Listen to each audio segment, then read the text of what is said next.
Traveling light around the Olympic Peninsula, I was shooting wildlife with my 7300mm Fuji lens combined with a 1.4 power teleconverter. As is often the case, everything looked great through the viewfinder in the excitement of the moment. But when I got back to my room and inspected the images on my laptop, I was disappointed with many of them. We all at times get frustrated when our images are not as sharp as expected. And since some of my images were of cavorting orca and bald eagles, I was more than slightly disappointed. And as you probably know, there's been lots of discussion about the Fuji X-T5 autofocus, and there have been questions on social media about the quality of the image from the 70 to 300mm Fuji lens as well. So I resolved to do a few tests to see wherein my problem lay. Was it me, the camera, the lenses, or the conditions? It turned out that all four factors played a part at one time or another. First, let's look at a couple of the images about which I was most excited and also most disappointed. The first two are of orca whales in Deception Pass, Washington, where the current is very strong. A pod of transient whales was playing in a huge eddy that formed on the east side of the pass as the tide was rising. Tour boats in Washington state must remain at least 200 yards away from non-resident orca and 2,000 yards away from the resident pod. Fortunately, these orca were transients, and we were just over 200 to 300 yards away from them, depending on where they were in the eddy. In this case, I simply didn't have enough focal length to get the whales big enough in the frame. There was also a heavy overcast that made for nice even lighting, but I couldn't use an aperture wider than f8 with the 70 to 300 fully zoomed out and connected to the 1.4 teleconverter. So I had to push my ISO, and in this case it was 2000. At times, several of the orca could be seen together on the surface, and at other times they would submerge. Then suddenly one would breach or spy hop. It was impossible to guess what would happen next, so I was constantly changing my focal length and scanning for the next appearance. This first image of the semi-breaching whale was taken shortly after I'd been shooting several of the orca together, so I wasn't zoomed all the way out. Too bad for me, since the cropped image was only 5% of the sensor area and resulted in an image I normally wouldn't bother to share.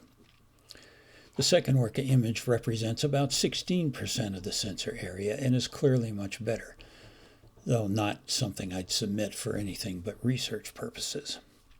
By the by, we toured with Puget Sound Express out of Port Townsend, and I highly recommend them.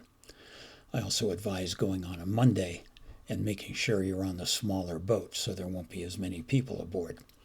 No guarantee, though, about what you will see on any given trip. A day or so later, walking the western shore along Willapa Bay, I spotted this great blue heron. As you can see, the bird subject ID worked perfectly, but the raw file looked soft despite the 1/2000 second shutter speed and optical internal stabilization. The cropped image is about 18% of the sensor area, but it sharpened up nicely with topaz set for standard at 10. Later that day, while walking a trail in Cape Disappointment State Park, we spied a couple of adult bald eagles and a couple of juveniles. Again, they were rather far away, and this image of an adult is only about 28% of the sensor area. Again, it sharpened up nicely with topaz sharpen set for standard algorithm at 10. By now, I think it's clear that the first requirement for getting really clear, sharp photos of wildlife is to fill the frame with the composition you want to minimize cropping later. That means getting close and or using a really long focal length. I normally shoot birds with my Fuji 150 to 600, often with the 1.4 teleconverter attached. That combination gives me a full frame equivalent of 1260 millimeters when fully extended. And that is a challenging combination when shooting handheld, as is most often the case with birds in flight. Anyway, let's move on to examine the resolution of an X-T5 with the 7300 millimeter lens and a 1.4 power teleconverter. All of these images, as in the previous ones, were shot handheld as raw pics with no in-camera corrections for sharpness or noise reduction, but with stabilization turned on, camera in manual mode, and autofocus set to single. Oh, I always use back button focus when shooting handheld. The first of these images is a standard EIA resolution test chart downloaded as a PDF and converted to JPEG in Photoshop. That's the standard against which to compare the handheld images, which were all shot at ISO 200, 1/500th of a second, and f8. I did not have a commercially printed test chart, so I had to print out the downloaded file on my laser printer. Clearly, that's not as nice, but it's what I had. I then set up the test chart and stood at a distance that allowed me to get about 75% of the sensor area filled at full extension with the 7300 and 1.4 tele.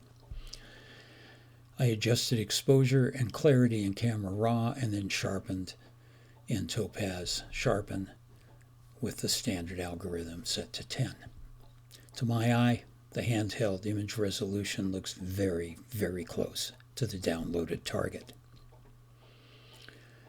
In the following images, the target occupies about 15% of the sensor area and still sharpens up pretty well after editing in camera raw. Well enough for web posting at least.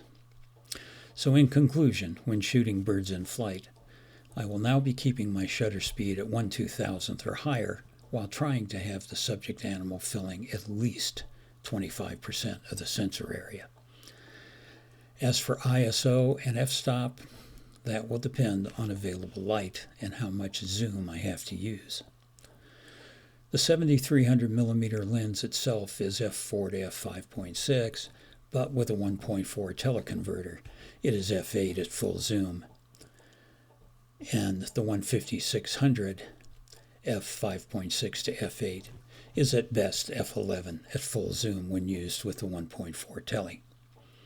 So in just about anything except full daylight conditions, you'll have to push the ISO.